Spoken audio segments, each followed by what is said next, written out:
This is Joe Carpenter. Today is July 9th, 2021, and I'm interviewing Wayne Johnson for the first time. This interview is taking place in Wayne Johnson's home in San Antonio, Texas, and this interview is sponsored by the College of Liberal Arts and is part of the Maverick Veterans Voices Project.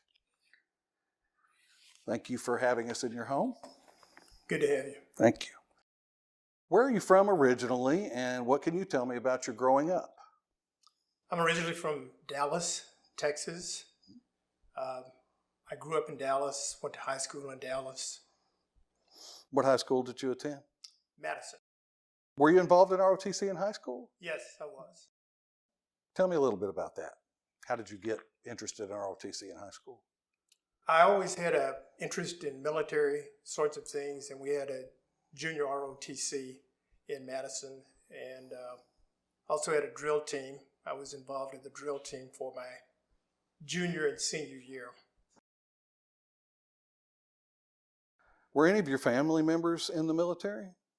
Yeah, my father was an air policeman during World War II. Actually, it was called the Army Air Corps back in those days. I had uncles who were in the Army, World War II, and I had one uncle who was a Navy. I think it was a steward, because that was the only position allowed to African Americans in the Navy during those days. I see. So what interested you in the military? I can't say that there was any specific thing. It just looked like a way to go. Good career potential for me at that time. And why did you choose to attend Arlington State College at the time you were there? That's what it was called back in those days. In the junior ROTC, we had drill team competitions at Arlington. And that was my first introduction to Arlington State College at the time. When we went there in my junior and senior year for the high school drill competitions that were held in April of each year. And I was also introduced to the Sam Houston Rifles, because they did the judging of the competitions for the high schools that participated. And there were schools from all over the state of Texas that participated in that sort of activity, and it just seemed like they were a well-run organization. Because the competitions that we'd been in, other competitions like locally in Dallas, they were generally judged by active duty or reserve military people. So those were adults. The Jodies or Sam Houston Rifles were students, but they were very sharp, a lot of military bearing, discipline, things that sort of speak to good military order.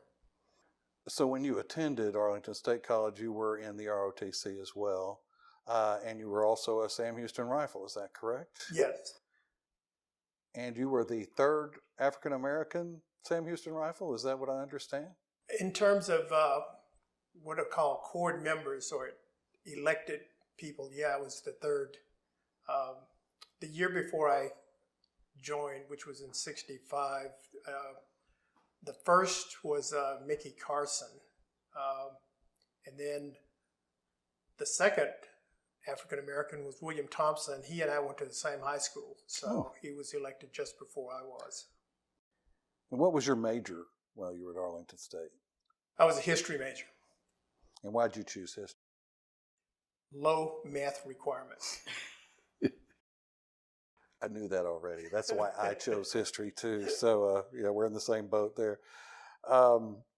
Was there anyone on the faculty who influenced you? Yeah, there were a few.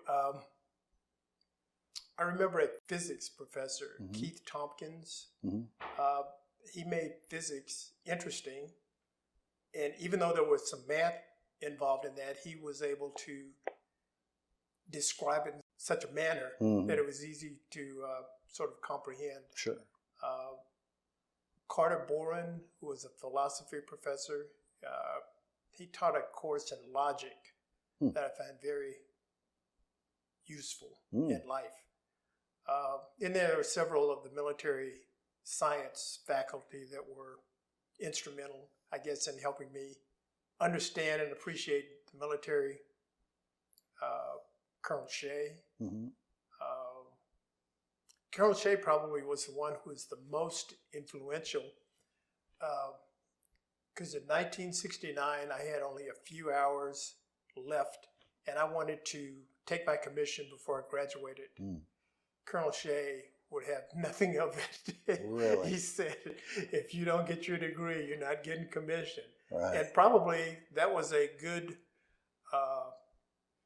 choice, because I would have been, to a certain extent, a different kind of officer going in without a degree versus going in with a degree. So Colonel Shea, I have to, he's no longer with us, but that was a good career choice that he made for me, and I'm glad he did. Go back to that question of logic for a minute. You said you took a course on logic. How did that help you? It gives you a good frame of reference for making decisions, and trying to use logic as opposed to emotion and coming to a solution to a problem. And I'd never been exposed to that sort of discipline before. And so the logic was a good sort of tool to help, not only in college, but later in life as well. So is that a requirement for all aspiring military officers, or was that just a choice that you made? Just a choice that I made. You've got certain, what are called, you've got requirements, and then you've got things that you just take. Electives. Yeah, electives. Yeah. It's been a while, so. Yeah, oh, yeah, of course. It's still current to me. Right. And what year did you graduate? 69. Okay. Were you commissioned upon graduation? Yes. And then what was your first assignment? What was your first duty station? First assignment was at Fort Benning. Was for infantry basic course as well as the airborne course. And what was the first assignment that you had after training at Benning? Went to the 82nd Airborne Division at Fort Bragg, and I was there assigned as a platoon leader from December to May of 1970. Then after that, took a short leave, then went to Panama and subsequently to Vietnam. How long between the time that you left training at Benning and the time that you arrived in Vietnam? How long was that? A month and a half. Wow. It's not a lot of time to prepare. No. But actually, the Army figured your time at Bragg was preparation. So I see. Did you receive any special cultural training prior to going to Vietnam? Any language training or cultural training? No, not for my position. There was no language training. There was a little cultural training when you get off the plane in Vietnam. There were certain things that the people at the Tan Son Nhut Air Base tried to instill. I mean, for example, I remember some of the things they told us that, and remember this is 1969, so it's a lot different than today. They mentioned that the males sometimes would walk hand in hand, and that doesn't mean that they were necessarily romantically involved. So what did your responsibilities as a platoon leader involve? Basic infantry operations. You organized and led the platoon. And at that time, this is 1970, there were no real large-scale operations in our area. So the companies were divided up into platoon segments. The platoons were divided up into smaller segments, squad size.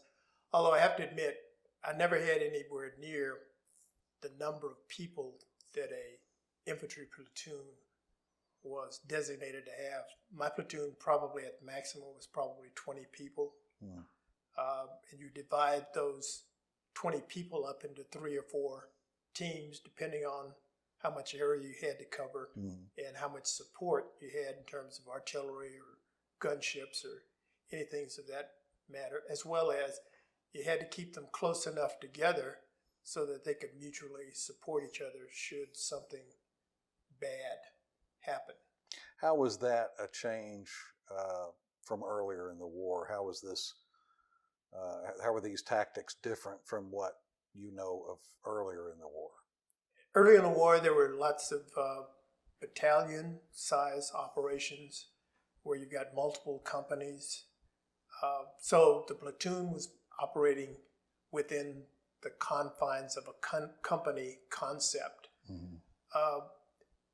And that was probably 65, 66, 67. Lots of large-scale, what they call set-piece battles, where you'd have large numbers of American and Allied troops trying to find and link up with larger enemy elements.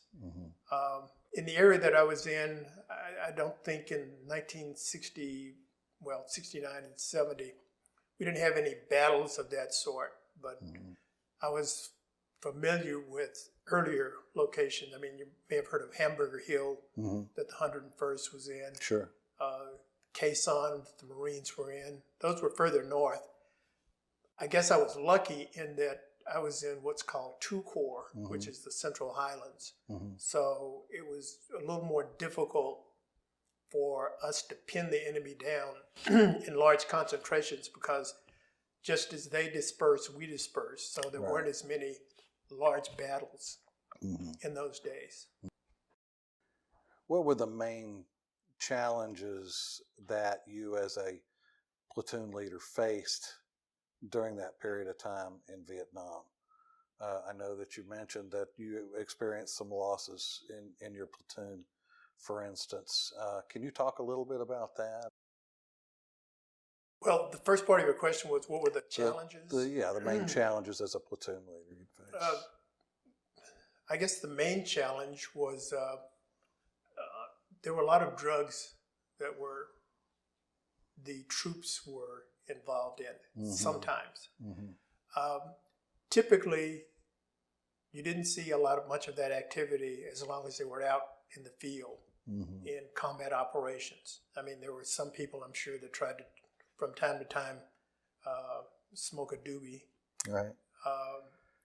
But I tried to instill in them that if they wanted to do that, I was going to put all the doobie smokers together with their radios, and they could go in another area. I see. The troops that were more squared away would be in another area. And I don't know if it actually helped. I think it did. Right. Because we didn't have a lot of that when people were out in the field. When they got back to base camp, it's just a little more difficult to keep an eye on everybody. Sure. And everything that's going on there. So I would say that the drug issue was the biggest issue in my time there as far as the platoon leader. What, if any, racial challenges did you face as a platoon leader? Did you experience any sort of prejudice or discrimination from the people who served under you, for instance? I don't think so. Again, when you're in the field, I mean, you've got mutual support, mutual activities that, and I think a lot of the racial issues that I heard about were involved in people who were in maybe more secure areas in the rear where they had more time to think about issues like that as opposed to, shooting, moving, and communicating. So a lot of the support operations, in my opinion, where a lot of those things tended to fester and become more apparent. It's not to say that we didn't have them. It's just that I just wasn't aware of them. And maybe I wouldn't have been aware of them because I'm the leader in the platoon. So the other thing that I remember that when I went out, my first operation, just looking at my platoon, I was the second oldest person in the group as a 22-year-old lieutenant. So Wow. the only person who was older than me was my platoon sergeant. Wow. So, I have to think that most of the people looked at me as their leader to kind of keep them safe, secure, handle the operation, but doing things that were going to be in the best interests of the entire platoon. Right.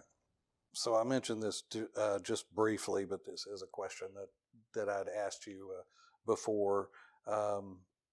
Did you lose anyone close to you, and what can you tell me about them? Yeah, I think during the time that I was platoon leader, I lost 3 people in my platoon. One of the losses was at a time when I wasn't actually out. The company commander was on R&R. The XO went to the field to be the acting company commander, and I rotated from the platoon back to base camp as the acting XO. And my platoon got hit, and one of the people didn't make it. It was young specialist 4, Spec 4, E4. And I remember him because I remember he was from North Carolina, the place that I just come from as far as my training is concerned. Right. Wilson Campbell is his name. And that was the first one? Yeah. This may be a little more difficult question to answer. As a platoon leader, you lose somebody like that, especially the first one. What did you experience emotionally? How did you deal with that situation? You miss everybody that gets injured or wounded or killed, but it's basically the nature of war, combat. You don't want to see it. It happens. So you basically pick it up and drive on. I mean, it's not easy, but it has to be done because you can't just stop. And how did the platoon handle those situations, the individuals? I think same thing. You mourn for a bit, and then you just hope it's not you the next time. Right. How long were you deployed? A year. And what did you do when you returned to the States? When I returned to the States, I got out of the Army because my commitment was completed. I had a 2-year commitment. Then I went back to UTA for a semester. Okay. And then I went to Thailand, lived there for a few months. Then I came back and got a real job. A real job? Yeah. And you continued in the Army National Guard, is that correct? Yeah, in 73, I think, I got into the National Guard. Texas National Guard had an airborne unit. It was 71st Airborne Brigade. And they had battalions in Dallas and Houston. I was living in Houston at the time.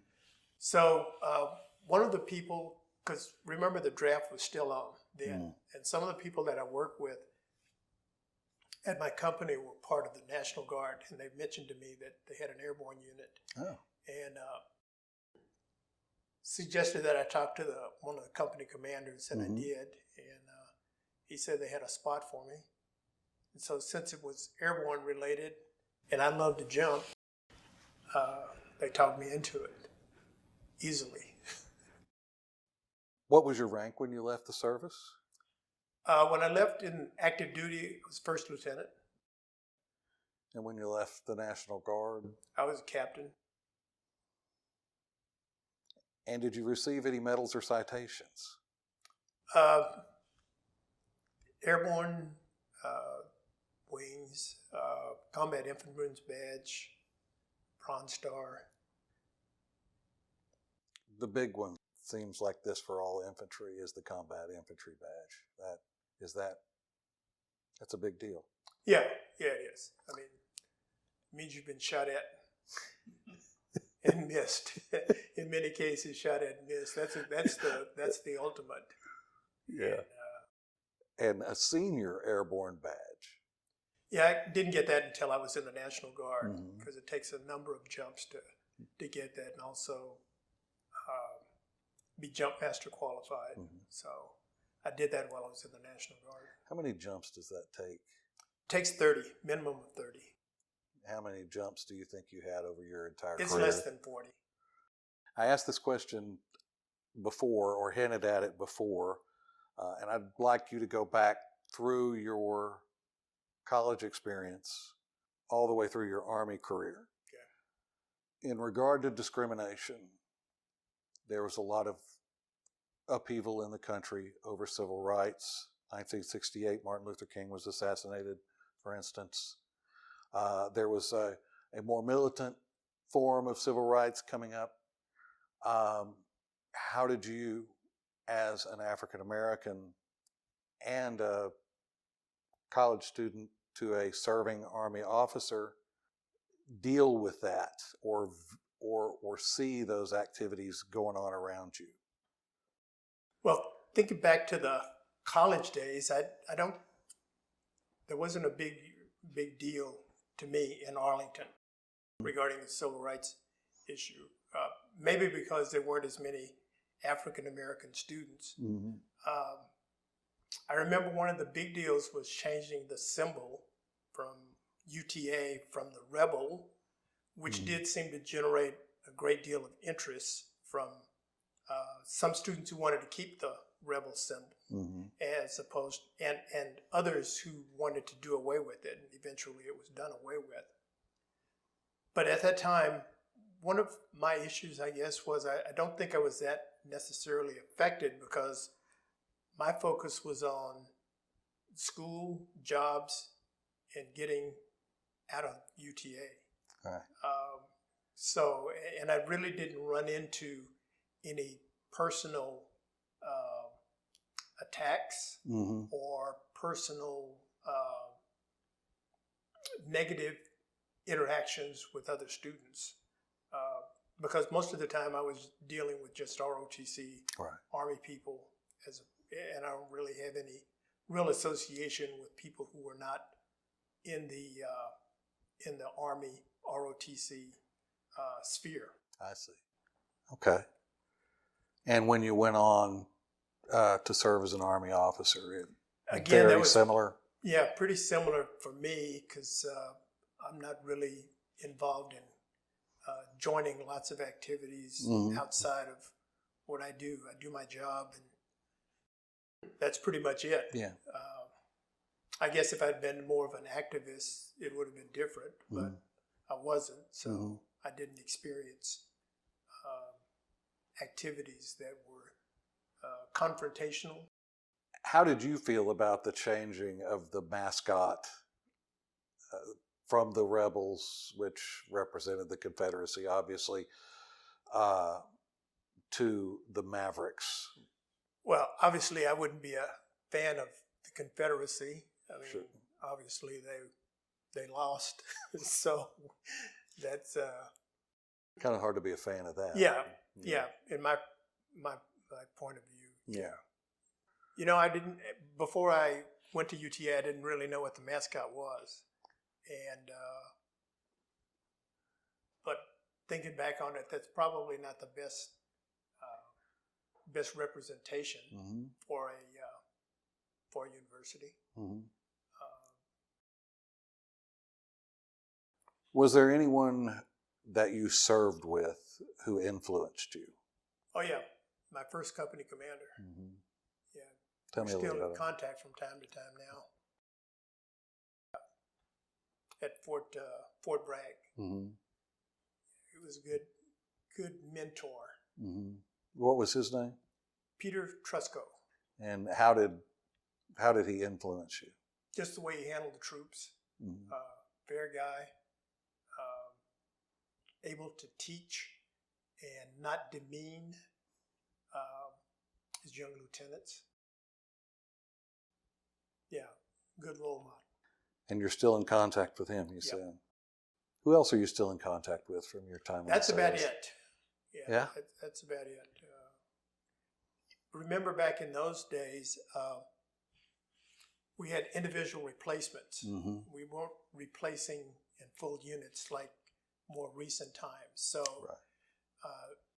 it's very no real close contact. I mean, lieutenants were coming in and out of Fort Bragg. I mean, probably in the time that 6 months I was there, there'd probably been 7 or 8 lieutenants rotating in and out. So it's a pretty high tempo.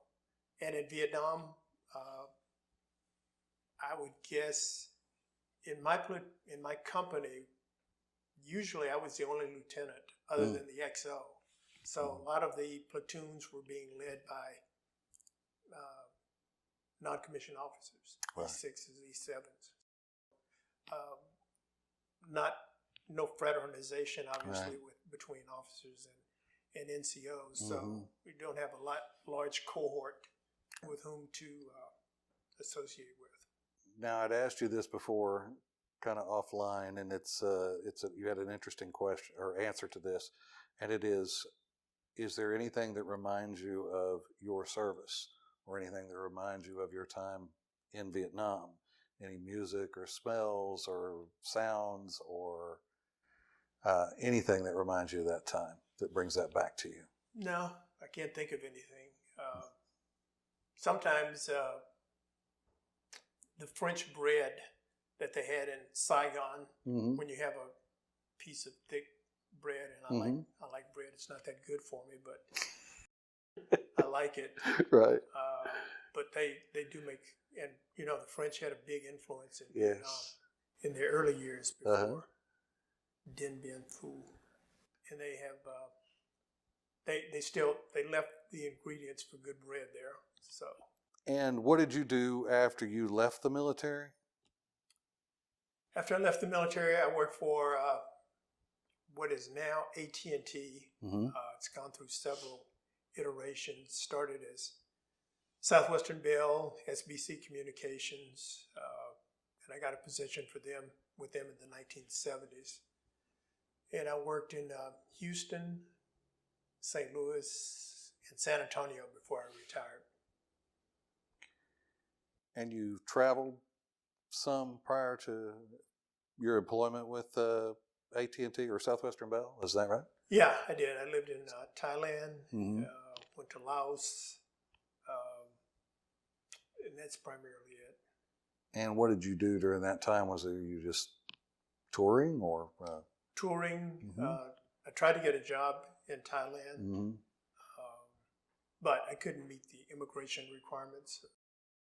Were you married when you were in the service? No. After I got out, I was married. Okay. What year were you married? Married in 72. Okay. How often do you return to the UTA campus?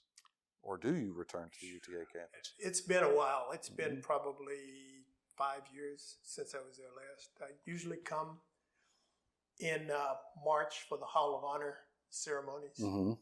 That's the last time, but I can't remember how long ago that's been since I was there. What do you think of the changes that have come about on campus since you were there? It's grown a little bit.